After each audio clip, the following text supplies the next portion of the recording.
পরবর্তীকালীন সরকারও সে কথা শুনে নাই। আপনারা শুনলেন যে সরকারের একজন প্রেস সচিব সেখানে নিয়োগ করেছে, তিনি বলেছেন যে এই ভ্যাট ট্যাক্স আরোপ করা হয়েছে, এতে জনসাধারণের উপর, বাজারের উপর তেমন প্রভাব পড়বে না। আজকে দেখলাম খাদ্য উপদেষ্টা তিনিও বলেছেন যে বাজারের উপরে নাকি এর কোনো প্রভাব পড়বে না।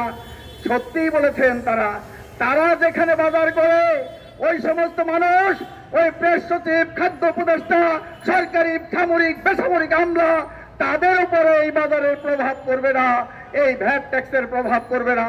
এই প্রভাব পড়বে দরিদ্র মানুষের উপর, খেটে খাওয়া মেহনতি শ্রমজীবী মানুষের উপর, কৃষক, ক্ষেতমজুর, দিনমজুরের উপর এই ভ্যাট ট্যাক্সের প্রভাব পড়বে।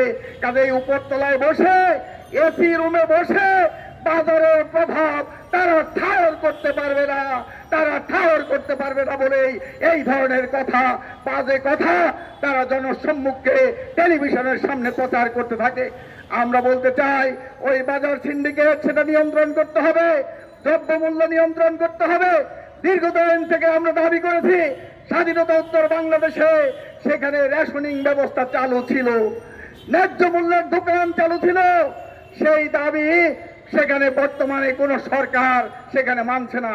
আমরা বলছি, এই বাজার নিয়ন্ত্রণ করতে হলে, দ্রব্যমূল্য নিয়ন্ত্রণ করতে হলে আরবি রেটে রেশনিং ব্যবস্থা গ্রাম শহরের শ্রমজীবী মধ্যবিত্ত মানুষের মধ্যে সেই রেশনিং ব্যবস্থা চালু করতে হবে এবং ন্যায্য মূল্যের যে দোকান, সেই দোকান স্থাপন করে ন্যায্য মূল্যে নিত্য প্রয়োজনীয় দ্রব্য সেগুলো সরবরাহ করতে হবে। এই দাবিতে আমরা আজকে বিক্ষোভ করছি, সরকারের কাছে দাবি জানাচ্ছি, অবিলম্বে যে গণবিরোধী সিদ্ধান্ত, অগণতান্ত্রিক সিদ্ধান্ত, ভ্যাট ট্যাক্স আরোপের যে সিদ্ধান্ত নিয়েছেন, আরোপিত সেই সিদ্ধান্ত অবিলম্বে প্রত্যাহার করুন।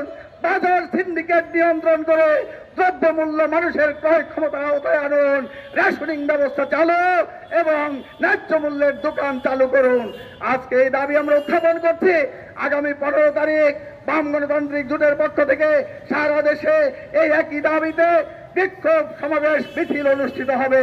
এরপরেও যদি দাবি না মানে, তাহলে আমরা বাংলাদেশের সমাজতান্ত্রিক দল বাসদ, বাম গণতান্ত্রিক জোটগতভাবে অপর মানুষকে নিয়ে, গণতান্ত্রিক প্রগতিশীল রাজনৈতিক দলকে নিয়ে আমরা আন্দোলন গড়ে তুলব এবং এই সরকারকে এই দাবি মানতে আমরা বাধ্য করব। সংগ্রামী বন্ধুগণ, সবশেষে যে কথাটি বলতে চাই, আগেই বলেছে, এই সরকার অপ্রয়োজনীয় অনেক কাজের মধ্যে তারা হাত দিয়েছে। সেই অপ্রয়োজনীয় কাজ সেগুলো বাদ দিয়ে, সেখানে মনোযোগ না দিয়ে অবিলম্বে আগামী এই বছরের মধ্যেই একটা সুস্থ, অবাধ, অংশগ্রহণমূলক, গ্রহণযোগ্য নির্বাচন অনুষ্ঠানের 3 তারিখ ঘোষণা করেন। সুস্থ নির্বাচনের মাধ্যমে জনগণের প্রতিনিধিদের কাছে ক্ষমতা হস্তান্তর করে মান সম্মান নিয়ে আপনারা বিদায় নেন। এটাই হবে আজকে জনগণের দাবি।